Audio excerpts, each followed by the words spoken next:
नमस्कार, आप सभी का हमारे YouTube चैनल में हार्दिक स्वागत है। महान भारतीय के ऊपर जो हमने एक सीरीज शुरू की थी, उसी सीरीज में ये अगला वीडियो है। तो इस वीडियो में हम जिस महापुरुष की जीवनी पढ़ेंगे उनका नाम है नेताजी सुभाष चंद्र बोस।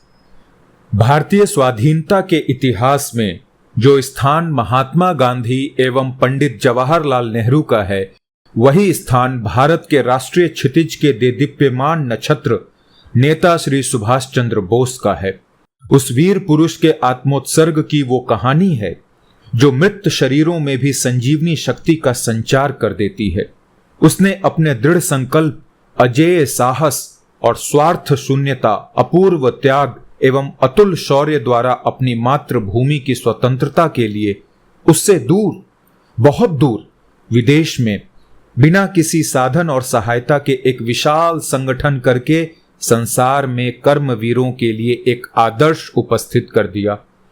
उसके बलिदान का इतिहास आज उसके देश के नाम को संसार के कोने कोने में ज्योतित कर रहा है। उसमें कोई ऐसी महत्ता, करामात, जादू अथवा आकर्षण भरा था कि आने वाली पीढ़ियां उसे पुरातन और नूतन काल के अनेक वीर पुरुषों के समान एक दिव्य और महान मानव मानेंगी।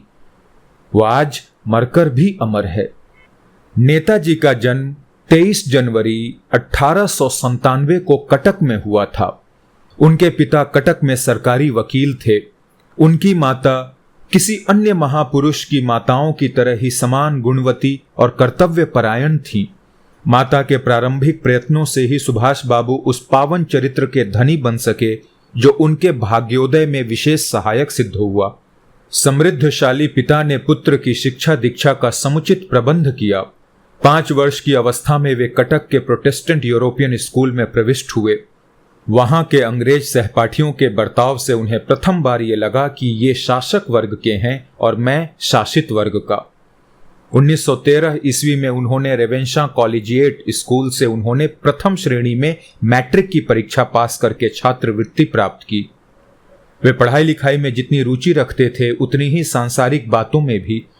उन्होंने सामान्य ज्ञान तथा पश्चिमी विचारों और संस्कृति पर अनेक ग्रंथ पढ़े। शारीरिक शिक्षा की भी उपेक्षा नहीं की, जिससे उनका शरीर पर्याप्त पुष्ट बन गया और भविष्य में आने वाले संकटों का सामना करने में समर्थ हो सका। वे अपनी माता से धार्मिक विषयों पर चर्चा किया करते थे। स्वामी विवेकानंद के आध्यात्मिक विचारों पर उनकी श्रद्धा हो गई थी। विद्यार्थी जीवन में ही उनमें सेवा और त्याग के भाव उत्पन्न हो चुके थे और वे उन दिनों भी रोगियों, दुखियों और आर्तों की सेवा में सुख अनुभव करने लगे थे। 1913 में वे प्रेसिडेंसी कॉलेज कलकत्ता में प्रविष्ट हुए। वहां मजदूरों के नेता डॉक्टर सुरेश चंद्र बनर्जी तथा अन्य उत्साही व्यक्तियों से उनका संपर्क हो गया। उनके प्रभाव से सुभाष बाबू को आमोद प्रमोद से घृणा हो गई और उन्होंने मातृभूमि की स्वतंत्रता पूर्वक सेवा करने के लिए जीवन भर ब्रह्मचारी रहने का व्रत धारण कर लिया। 1 वर्ष बाद उन्होंने सन्यास लेने की जो धुन समाई तो तुरंत ही सन्यासी बनकर हिमालय की उपत्यका में समाधि जा लगाई। जब उन्हें वहां भी शांति व आनंद न मिला तो वो अत्यंत निबल होकर घर लौट आए। उन दिनों अपने एक मित्र को उन्होंने लिखा था, मैं प्रतिदिन अनुभव कर रहा हूं कि जीवन में मेरा कोई विशेष उद्देश्य है और उसी के लिए मुझे ये शरीर मिला है। मैं लोकमत के प्रवाह में बहने वाला नहीं। कितनी उच्च भावनाएं हैं ये। इससे ज्ञात होता है कि प्रारंभ से ही उनकी आत्मा किसी महान कार्य को करने के लिए कितनी उद्विग्नता पूर्वक छटपटा रही थी। पुनः आपका अध्ययन प्रारंभ हो गया। 1915 में आपने प्रेसिडेंसी कॉलेज से FA की परीक्षा प्रथम श्रेणी में पास की। इसके पश्चात 1919 में स्कॉटिश चर्च कॉलेज से BA पास किया। इसमें भी आप प्रथम श्रेणी में ही उत्तीर्ण हुए। तदंतर आप 1919 में इंडियन सिविल सर्विसेज की प्रतियोगिता में भाग लेने के लिए विलायत गए। वहां आपने कैम्ब्रिज विश्वविद्यालय से भी BA पास किया। सुभाष के पिता चाहते थे कि वो ICS की परीक्षा पास करके कोई उच्च सरकारी पद प्राप्त करें, किंतु सुभाष की आत्मा तो किसी महान कार्य के लिए उत्सुक थी। पिता के कहने से वे ICS की परीक्षा की तैयारी करने लगे। सुभाष विलायत में थे। किंतु उनकी अंतरात्मा हमेशा देश में होने वाली राजनीतिक घटनाओं में ही रहती थी। अतः उन्होंने अंतरात्मा की आवाज का स्वागत करते हुए 1921 में अपना त्यागपत्र दे दिया और चल दिए देश के स्वाधीनता संग्राम के सैनिक बनकर। सुभाष बाबू जब स्वदेश लौटे तो देश में घोर अशांति फैल रही थी। एक ओर रॉलेट एक्ट के विरोध में गांधी जी का सत्याग्रह चल रहा था, तो दूसरी ओर सरकार का दमन चक्र। आपने एक दृष्टि से सब कुछ देखा और देश बंधु की सेना में स्वयं सेवक बन गए। बाद में राष्ट्रीय विद्यापीठ के आचार्य एवं कांग्रेस स्वयं सेवक दल के कप्तान बनाए गए। प्रिंस ऑफ वेल्स के स्वागत के बहिष्कार के संबंध में आपको प्रथम बार 6 मास की कारावास हुई। सुभाष बाबू अब पूर्ण रूप से राजनीतिक क्षेत्र में अवतीर्ण हो चुके थे। 1922 में बंगाल में जब भयानक बाढ़ आई तो आपने बाढ़ पीड़ितों की सराहनीय सहायता की। इसके पश्चात आप गया कांग्रेस में भी सम्मिलित हुए। बाद में आप स्वराज पार्टी के दैनिक पत्र फॉरवर्ड के संपादक बनाए गए। 1924 में जब देशबंधु कलकत्ता के मेयर बने तो आपको चीफ एग्जीक्यूटिव अफसर बनाया गया, किंतु इसी वर्ष सरकार ने आपको बंगाल ऑर्डिनेंस के अंतर्गत गिरफ्तार करके जेल भेज दिया। 3 वर्ष तक आपको जेल में रखा गया। इस बीच में आपका स्वास्थ्य बहुत गिर गया। अंत में जब अवस्था अधिक बिगड़ती दिखाई दी तो सरकार ने 15 मई 1927 को आपको रिहा कर दिया। जब आप जेल में थे तभी आपको बंगाल प्रांतीय धारा सभा का सदस्य चुन लिया गया था। सन 1928 की कलकत्ता कांग्रेस में पंडित मोतीलाल नेहरू के जुलूस में चलने वाले स्वयंसेवक दल के आप सेनानी थे। इस बीच आप देश के बड़े बड़े नेताओं के निकट संपर्क में आ चुके थे। कलकत्ता कांग्रेस में महात्मा गांधी ने औपनिवेशिक स्वराज का प्रस्ताव पास किया, जिसमें पंडित जवाहरलाल नेहरू द्वारा पूर्ण स्वराज का संशोधन किया गया। सुभाष बाबू ने पंडित नेहरू के संशोधन का जोरदार समर्थन किया। बाद में पंडित नेहरू द्वारा बनाई गई इंडिपेंडेंस लीग के प्रचार में भी आपने पंडित नेहरू को यथेष्ट सहयोग दिया था। दिसंबर 1929 में लाहौर कांग्रेस में पूर्ण स्वराज का प्रस्ताव स्वीकृत हुआ। 26 जनवरी को देश भर में स्वतंत्रता दिवस मनाया गया। जगह जगह पे जलसे किए गए और स्वतंत्रता की प्रतिज्ञा दोहराई गई। सुभाष बाबू के नेतृत्व में कलकत्ता में भी जुलूस निकाला गया। पुलिस ने सब जगह की भांति वहां भी जुलूस पर लाठियां बरसाईं। सुभाष बाबू और उनके साथी कैद कर लिए गए।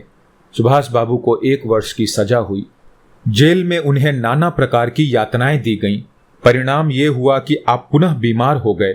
बीमारी की अवस्था में भी आपको कई बार मार खानी पड़ी, किंतु सरकार आपको छोड़ना नहीं चाहती थी। तब समस्त देश में सनसनी फैलने लगी तो सरकार ने इस शर्त पे आपको छोड़ना स्वीकार किया कि रिहा होते ही आप भारत में न रहकर यूरोप चले जाएंगे। आपने इसे स्वीकार कर लिया और रिहा होते ही वायुयान द्वारा स्विट्जरलैंड चले गए। अपने विदेश प्रवास काल में भी सुभाष बाबू चुपचाप नहीं बैठे रहे। वहां आप डी वेलेरा, मुसोलिनी और प्रभृति व्यक्तियों से मिले। फ्रांस और लंदन भी गए, किंतु वहां रहते रहते आपका मन ऊब गया। स्वदेश आने पर पुनः गिरफ्तार कर लिए गए। इससे देश में विक्षोभ की ज्वाला धधक उठी, किंतु सरकार इससे विचलित न हुई। उधर जेल में पुनः सुभाष बाबू की दशा बिगड़ गई। अंत में 17 मार्च 1926 को सरकार ने आपको रिहा कर दिया। स्वास्थ्य लाभ के लिए आपको पुनः विदेश जाना पड़ा। यूरोप में आपने भारतीय स्वाधीनता का घोर प्रचार किया और साथ ही ब्रिटिश सरकार की साम्राज्यवादी नीति का भी भंडाफोड़ किया। अंत में जब वे हरिपुरा कांग्रेस के लिए प्रधान चुने गए तब 1938 में भारत लौटे। कराची में उनका अभूतपूर्व स्वागत किया गया। 13 फरवरी 1938 को हरिपुरा में कांग्रेस का महत्वपूर्ण अधिवेशन हुआ। सुभाष बाबू ने अपने राष्ट्रपति पद से भाषण देते हुए अंतर्राष्ट्रीय स्थिति पर प्रशंसनीय प्रकाश डाला और साथ ही अपना नवीन दृष्टिकोण भी उपस्थित किया। संघ शासन के प्रश्न पे कांग्रेस में तीव्र मतभेद प्रकट होने लगा। सुभाष बाबू संघ शासन के पक्ष में न थे। मतभेद की खाई चौड़ी होती गई। सुभाष बाबू को नीचा दिखाने के प्रयत्न किए जाने लगे, किंतु गांधी जी के विरोध करने पर भी वे 200 से अधिक मतों से आगामी वर्ष के लिए प्रधान चुने गए। पुनः प्रधान निर्वाचित हो जाने के पश्चात भी दक्षिण पक्षी कांग्रेसियों ने सुभाष बाबू से खुलकर असहयोग किया। सुभाष बाबू को इससे मर्मांतक आघात पहुंचा। ये उनका घोर अपमान था। अंत में जब समझौते की कोई सूरत न दिखाई दी तो उन्होंने त्यागपत्र दे दिया। उनके स्थान पर बाबू राजेंद्र प्रसाद राष्ट्रपति बनाए गए। कांग्रेस से पृथक होकर सुभाष बाबू ने कांग्रेस के साहसी अंश को प्रबल बनाने का कार्य आरंभ कर दिया। इस प्रकार फॉरवर्ड ब्लॉक अथवा अग्रगामी दल का जन्म हुआ। स्थिति यहां तक बिगड़ी कि कांग्रेस की ओर से बंगाल प्रांतीय कांग्रेस कमेटी अस्वीकृत कर दी गई। सुभाष बाबू के भाई शरद चंद्र बोस कांग्रेस से निकाल दिए गए। इधर बंगाल ने भी कांग्रेस हाईकमांड के प्रति खुल्लम खुल्ला विद्रोह कर दिया। उधर सुभाष बाबू ने बंगाली जनता को संगठित करके हॉलवेल स्मारक काली कोठरी को हटा देने के लिए सामूहिक आंदोलन करने का आदेश दिया। सरकार इस उठने वाले तूफान से भयभीत हो गई और सुभाष बाबू को गिरफ्तार करके जेल में डाल दिया। सुभाष बाबू ने जेल में अनशन प्रारंभ कर दिया। अंत में सरकार ने उन्हें 1 मास के लिए छोड़ दिया, किंतु उनके घर पर कठिन पहरा लगा दिया। सुभाष बाबू के जीवन का वास्तविक कार्य तो अब प्रारंभ होने वाला था। द्वितीय महायुद्ध जोबन पर था और जर्मनी की जीत हो रही थी। सुभाष बाबू ने इस समय विदेशी राष्ट्रों की सशस्त्र सहायता से देश को स्वतंत्र कराने का अच्छा अवसर समझा। इसके लिए उन्होंने संपूर्ण योजना जेल में ही बना ली थी। 26 जनवरी 1941 को समस्त देश ये समाचार सुनकर चकित रह गया कि सुभाष बाबू पुलिस की आंखों में धूल झोंककर घर से लुप्त हो गए हैं। बाद में यह रहस्य खुला कि वे दाढ़ी बढ़ाकर मौलवियों का भेष बनाकर 40 मील तक मोटर पर गए, फिर रेल द्वारा पेशावर होते हुए काबुल जा पहुंचे। रूस के कारण उन्हें जर्मनी जाने का पासपोर्ट नहीं मिल सका। अंत में एक जर्मन व्यक्ति के पासपोर्ट का उपयोग करके वे वायुयान द्वारा जर्मनी पहुंचने में सफल हो गए। बर्लिन पहुंचने पर हिटलर ने आपका स्वागत किया और भारतीय फ्यूहरर और एक्सेलेंसी की उपाधि से सम्मानित किया। वहां आपने जेरूशलम के ग्रैंड मुफ्ती से भी संपर्क बढ़ाया, मुसोलिनी से भी भेंट हुई और बर्लिन तथा रोम के रेडियो से आपके व्याख्यान ब्रॉडकास्ट होने लगे। उधर सुदूर पूर्व की स्थिति में आश्चर्यजनक परिवर्तन हो रहे थे। सिंगापुर पर जापानियों का अधिकार हो चुका था। अंग्रेज मलाया और वहां के भारतीयों को अपने भाग्य पर छोड़कर भाग गए। टोक्यो में रास बिहारी बोस के नेतृत्व में भारतीय स्वतंत्रता लीग की स्थापना हुई। कप्तान मोहन सिंह के अधीन आजाद हिंद फौज तैयार करने का आयोजन किया गया। जापानी सरकार ने लीग को सहायता देने का वचन दिया। जून 1943 में सुभाष बाबू बर्लिन से टोक्यो आ गए। रास बिहारी बोस ने उन्हें सविधी आजाद हिंद सेना का सेनापति बना दिया। इसके पश्चात सुभाष बाबू की आश्चर्यजनक संगठन शक्ति का परिचय पाकर समस्त दुनिया दंग रह गई। सुभाष बाबू को अब कार्य करने के लिए उपयुक्त क्षेत्र मिल गया। उन्होंने तुरंत आजाद हिंद सरकार की स्थापना की। आजाद हिंद सरकार के कार्य को 19 विभागों में बांटा गया। जापान, जर्मनी, इटली, चीन आदि 9 विभिन्न सरकारों ने आजाद हिंद सरकार की स्वतंत्र सत्ता को एक मत से स्वीकार कर लिया। पहले सिंगापुर, बाद में रंगून को अस्थायी सरकार की राजधानी और प्रधान कार्यालय बनाया गया। नेताजी ने स्वयं घूम घूम कर अपने भाषणों द्वारा द्रव्य एकत्र करके आजाद हिंद बैंक स्थापित किया। इस प्रकार अनुशासन और व्यवस्थापूर्ण ढंग से आजाद हिंद सरकार का कार्य चलने लगा। उन्होंने आजाद हिंद सेना का भी सुव्यवस्थित संगठन किया। समस्त सेना को 4 ब्रिगेडों, Subhash brigade, Gandhi brigade, Nehru brigade और आजाद ब्रिगेड में बांटा। उसमें सभी धर्मों और जातियों के लोग भर्ती किए गए।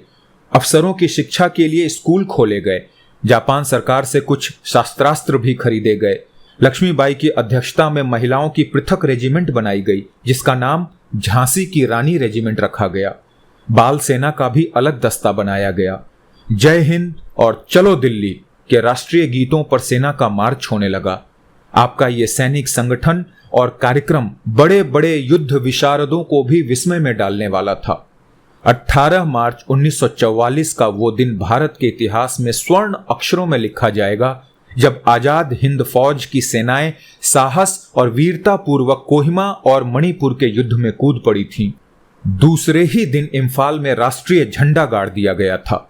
स्वतंत्रता के इन वीर सैनिकों ने निरंतर 2 मास तक घास खा खाकर और भूखों मर मर कर अंग्रेजी सेनाओं का जी तोड़ मुकाबला किया था। कई बार अंग्रेजी सेनाओं को पीछे हटना पड़ा, परंतु साधनों और वायुसेना के अभाव ने आजाद हिंद फौज की सेनाओं को पीछे हटने के लिए विवश कर दिया। इस बीच जापान ने हथियार डाल दिए थे और अंग्रेजों ने सिंगापुर को ले लिया। अब तो सब कुछ चौपट हो गया। आजाद हिंद फौज के कुछ सैनिक मारे गए और कुछ पकड़ लिए गए। नेताजी वायुयान द्वारा टोक्यो के लिए रवाना हो गए, किंतु 23 अगस्त 1945 को टोक्यो से यह समाचार आया कि नेताजी सुभाष चंद्र बोस 18 अगस्त को वायुयान दुर्घटना में बुरी तरह घायल हो गए और उसी रात को उनका शरीरांत हो गया। यह सुनकर दुनिया अवाक रह गई, किंतु कतिपय लोगों का अब भी ये विश्वास है कि वे मरे नहीं हैं, वरन कहीं पर छुपे हुए हैं और उचित समय आने पर प्रकट होंगे। उनकी कीर्ति चिर युगों तक जीवित रहेगी और उनका कार्य भारत के युवकों को सदैव प्रेरणा प्रदान करता रहेगा। धन्यवाद। संभवतः हमने भारतीय स्वतंत्रता के जितने भी महापुरुष हुए हैं उनमें से सबसे बहादुर और वीर व्यक्ति की जीवनी हमने आज पढ़ी। आशा है आपको पसंद आया होगा। बहुत जोश देने वाला था। उनके कार्य को देखिए, लगता नहीं है ये मानव कर सकता है, महामानव ही कर सकता है। चलिए मुलाकात होगी अगले वीडियो में किसी और महापुरुष के जीवनी के साथ। जय हिंद।